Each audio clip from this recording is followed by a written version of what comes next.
नाज़रीन,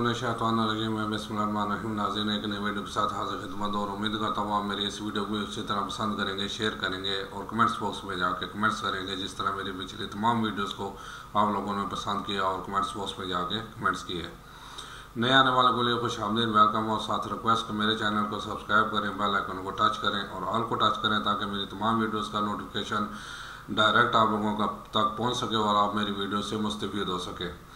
और साथ रिक्वेस्ट है कमेंट्स बॉक्स में जाकर ज़रूर कमेंट्स करें ताकि मेरी दिलजोई भी हो, मुझे अपनी वीडियोस अपग्रेड करने का मदद भी मिल सके और मुझे पता भी चले कि मेरी वीडियो कितनी पसंद की जाती है। नाज़रीन, आज 14 अगस्त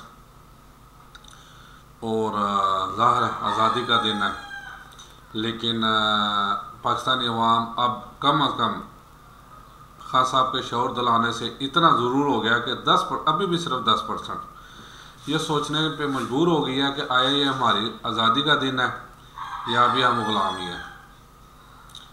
सोचने वाली बात है ना कि आज़ादी हासिल करने में सबसे यानी तकरीबन लाखों लोग लुकमा अजल बने।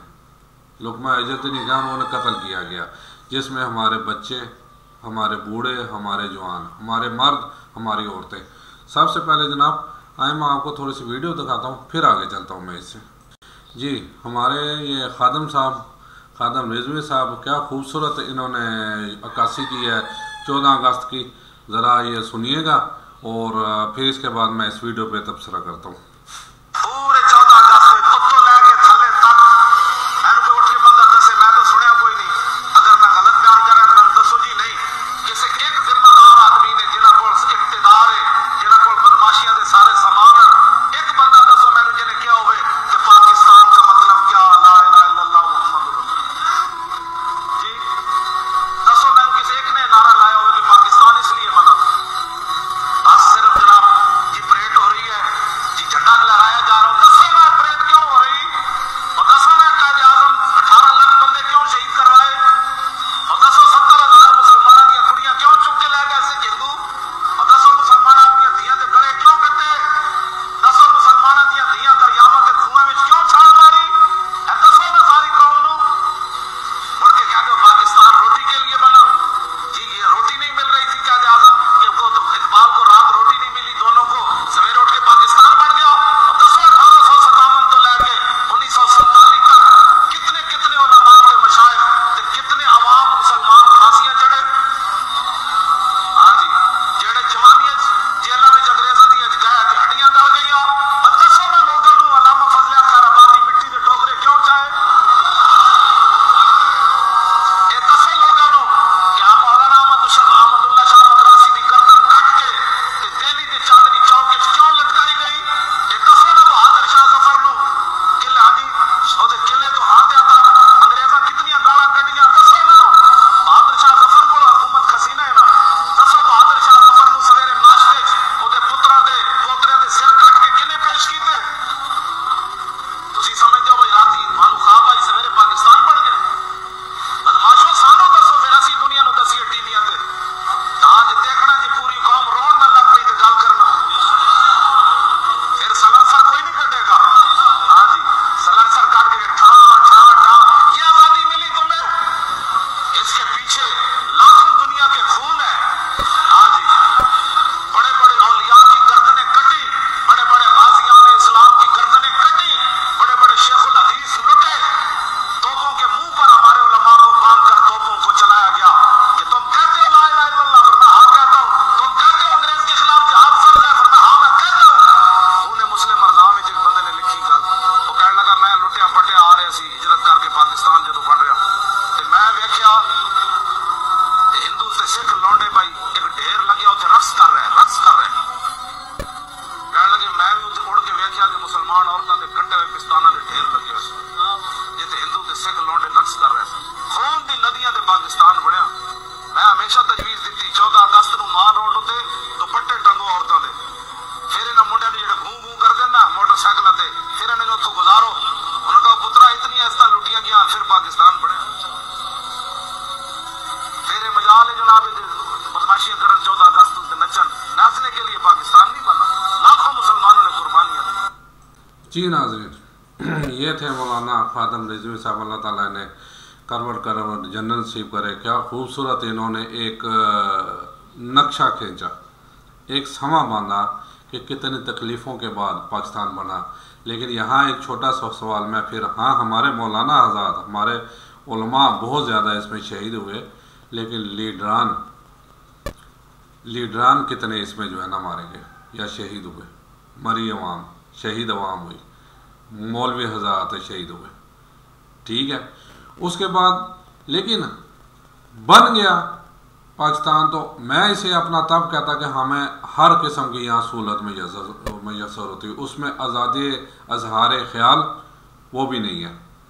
यानी अगर बात वही आ जाती है कि अगर फ़ौज पे तनकीद करूँ तो गद्दार, जजों पे तनकीद करूँ तो तौहीन अदालत, अगर सियासतदानों में तनकीद करूँ तो फिर वो पुलिस को भेज देते हैं, उठवा के ले जाते हैं। पीछे क्या हो रहा था 9 मई के वाक़े के बाद, ठीक है, बैन कर दिया। कोई भी ज़रा आज़ादी इजहार राय का ख्याल करता था वो उसे फ़ौरन उठा के ले जाते थे। कि कई अभी भी हमारे जो है ना नौजवान, कई अभी हमारे नौजवान जो है ना वो जेलों में और पता नहीं किधर है। इमरान रियाज खान किधर है, ठीक है, और कई। और फिर देखें अरशद रशीद क्या कर रहा था, एक अपना इजहार कर रहा था ना, उसे क्यों कत्ल किया गया, किसने कत्ल किया गया, ये मुझे भी पता है, आपको भी पता है, लेकिन नहीं बोल सकते। और ज़िले शाह एक पार्टी से इल्हाक था ना, ठीक है, उसे मरवा दिया गया और जो है ना इल्ज़ाम खान साहब पे लगा, उसका भी मुकदमा खान साहब पे डाल दिया। अब खान साहब पाकिस्तान की सबसे बड़ी पार्टी, अब तो ये दुनिया मान गई है, 10वीं दुनिया की सबसे बड़ी पार्टी है, ठीक है।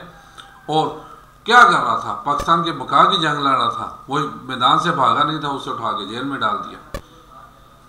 जनाब अगर मैं कहूँ, कहते हैं कि गुर्बत की लकीर से नीचे हमारी आवाम जो है ना, कोई कहते हैं 10% है, कोई कहते हैं 30% है, कोई कहते हैं 50% है, मैं कहता हूँ जी 90%, जिसमें मैं भी शामिल हूँ और ज़्यादातर आप भी शामिल है, 90% आप गुर्बत की लकीर के नीचे हैं। क्यों कि ना हमारी बिजली हमारे पास बिल आते हैं ठोक के, ना हमारे पास गैस बिल आते हैं ठोक के, ना हमारे पास पानी बिल आते हैं ठोक के, ना हमारे पास अशिया ज़रूरत की चीज़ें, खुर्दोनोश की चीज़ें आदमी आज ख़रीद ही नहीं सकता, कमर टूट गई है। किसका पाकिस्तान है यार, ये हमारा पाकिस्तान है। ये सिर्फ उन 10% अशराफिया बदमाशिया का पाकिस्तान है जिसने पाकिस्तान का ऐलान होने के बाद ही फ़ौरन हाईजैक कर लिया। आज तक वो राज कर रहे हैं, आज तक वो इसमें से फ़ायदा उठा रहे हैं और नाम कर रहे हैं कि जी हमारा ये 25 करोड़, अरे भाई नहीं, ये 25 करोड़ गुलाम है। हमें आज तक ये एहसास ही नहीं हुआ कि हमने क्या करना है क्या नहीं करना। उसकी वाज़ह मिसाल देख लेना, बाद में सेनेट के चेयरमैन ने बढ़ा ली ना अपना 1000 गुना ज़्यादा। अब भी जितना ये जो अपना, मैंने कल भी अपने वीडियो में, जितना यहाँ गुर्बत चल रही है, अभी दफाई बजट भी पास करने की कोई ज़रूरत नहीं थी, कर लिया भाई अगलों ने। अपनी मराहत हर बंदे ने लाखों रुपये ले रहे हैं, उसके बाद हर किस्म की फैसिलिटी फ्री है। हत्ता कि अब ये भी कर दिया कि हेलीकॉप्टर मंगा सकते हैं अपने लिए, मंगवाएं ठीक है, क्योंकि हमने तो लकीर खींची हुई है।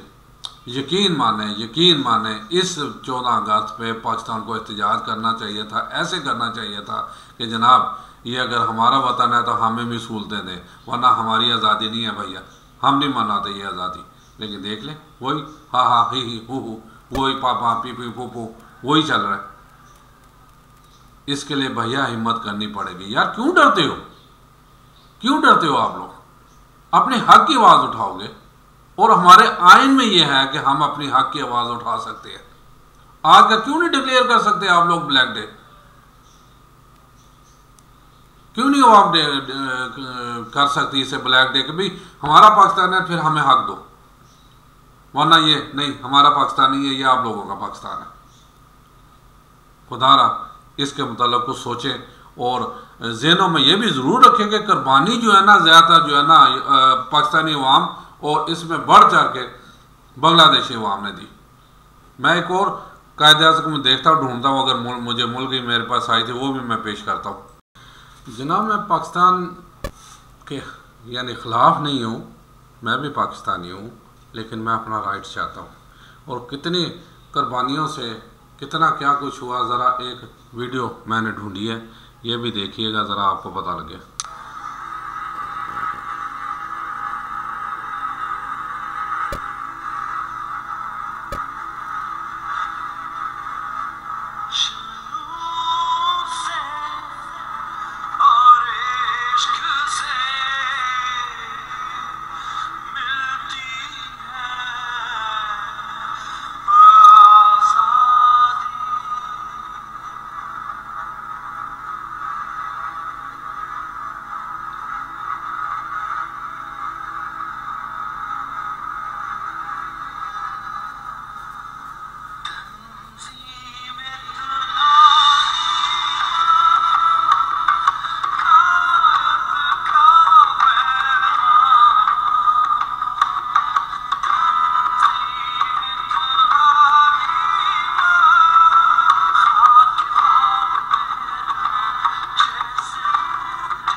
जी जनाब, एक राय ये भी ली जा रही है। देखें, बात होती है डायलॉग से, आज़ाद इजहार राय जो होती है ना, उसमें ये कोई बात करता है तो बजाय गुस्सा करने के उसे उसका जवाब देना चाहिए, जैसे दूसरे मुल्कों में सिविलाइज कौमों में होता है। देखें ना आप लंदन में दिलावर जज के साथ क्या हो रहा है, लेकिन वहाँ की हुकूमत कुछ नहीं कह रही। वहाँ उनके क्या कहते हैं, असम्बली हाल के सामने जाके प्रोटेस्ट करते हैं। वो उनके फौजियों का सबसे बड़ा जो है ना, वो नेटो का, उनके सामने जाके प्रोटेस्ट करते हैं। लेकिन वहाँ ऐसी कोई अखबार नहीं होती जो पाकिस्तान में होती है। अब मैं एक और इसी से मिलता जुलता आप लोगों को क्लिप दिखाने लगा हूँ, और सोचने वाली तो बात है हकीकत में कहूँ तो। ये देखिएगा ज़रा।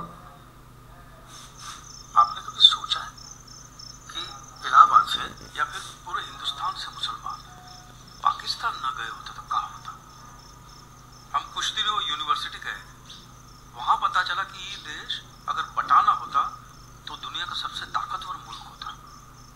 किसी इस्लाम देश में न होकर सबसे ज्यादा मुसलमान यहाँ होते, 50 करोड़। और दोनों मुल्क एक होते तो मिलिट्री पर खर्चा होने वाला पैसा 100 लाख करोड़ से ज्यादा बचता। 100 लाख करोड़, ये सारा पैसा तालीम, दवाइयाँ, अस्पताल, न जाने कितनी जरूरी चीजों के लिए इस्तेमाल होता। आप ये सब हमें क्यों बता रहे हैं? हम जानते हैं कि आपके खानदान की लाखों की जायदाद बंटवारे के वक्त वहां लोकनाथ में लूट लिया था, और वहां आप हिंदू रहते हैं, इस बात का गम आपको आज भी काटे खाया जा रहा है। जो जख्म नासूर बन चुके हैं उन्हें मत को दीजिए। ना ना कसूर साहब, ना, हम तो मरहम लगाने आए हैं।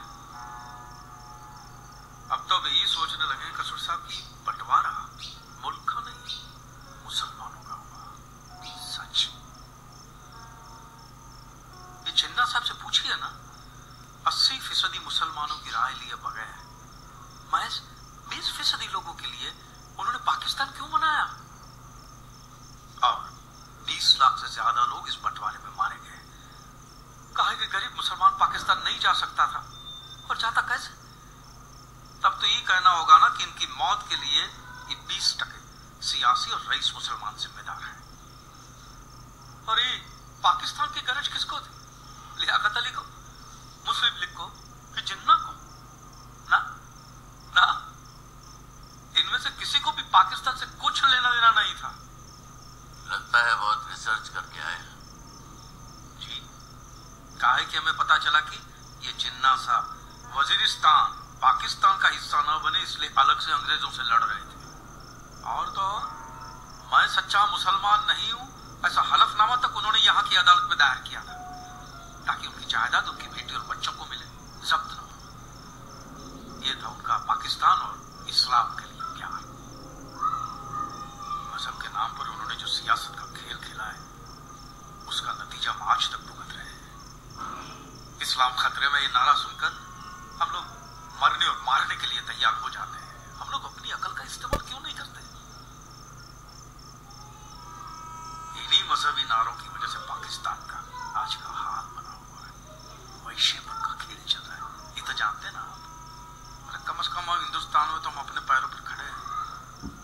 जिन कट्टरपंथियों ने पाकिस्तान की कुर्बानी ली है वही हिंदुस्तान की तरक्की के आड़े आ रहे हैं, दहशतगर्दी को जिहाद का नाम देकर। और यहाँ की सियासी ताकतों का क्या, जिन्होंने हमारा जीना मुहाल कर रखा है, क्या वो जिम्मेदार नहीं?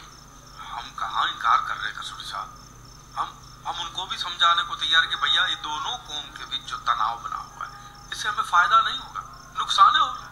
फायदा हो रहा है पाकिस्तान को, अमेरिका को, चीन को, हम जानते हैं। लेकिन समझाने की शुरुआत तो हमें अपने घर से ही करनी होगी। सुनने में बहुत अच्छा लगता है, पर कसूरी साहब मुमकिन है ही। नवाखली के दंगों में 42 घंटे में 5000 लोगों को मार दिया गया। मिलिट्री और पुलिस तक ने हाथ उठा लिए थे। अगर एक आदमी महज 73 घंटों में बिना कोई हथियार उठाए ये दंगे रोक सकता है तो दुनिया में कुछ भी मुमकिन है। वो जमाना और था हजमत भाई, आज उनकी यहाँ। असल में बात वही आ जाती है कि मैं अक्सर सोचता हूँ कि अगर यानी देखें, अब मैं पाकिस्तानी हूँ, पाकिस्तान से मुझे प्यार है, मेरा वतन है, इससे प्यार ना करना ज़्यादती होगी बल्कि गुनाह होगा, ठीक है।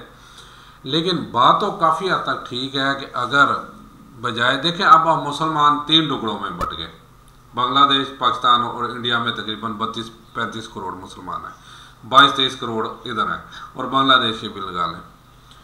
अगर ये एक जगह ही होता तो हम कितनी बड़ी ताकत होते।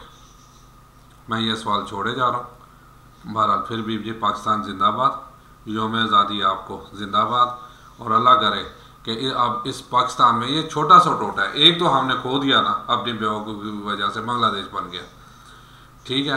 अब इसकी हिफाजत करें, लेकिन खुदारा 14 अगस्त के सिलसिले में ये मैं हाथ डाल रहा हूँ, हाथ जोड़ रहा हूँ उस अशराफिया बदमाशिया से कि ये जो अब सवाल उठने शुरू हो गए हैं, ये अब सोचें बुलंद होनी शुरू हो गई हैं, इसे ख़त्म करने का यही तरीका है कि हमें भी हकीकी आज़ादी दे, हमें भी हकीकी जो हमारी जायज़ सहूलियात हैं, जो जायज़ फैसिलिटी हैं वो हमें दे।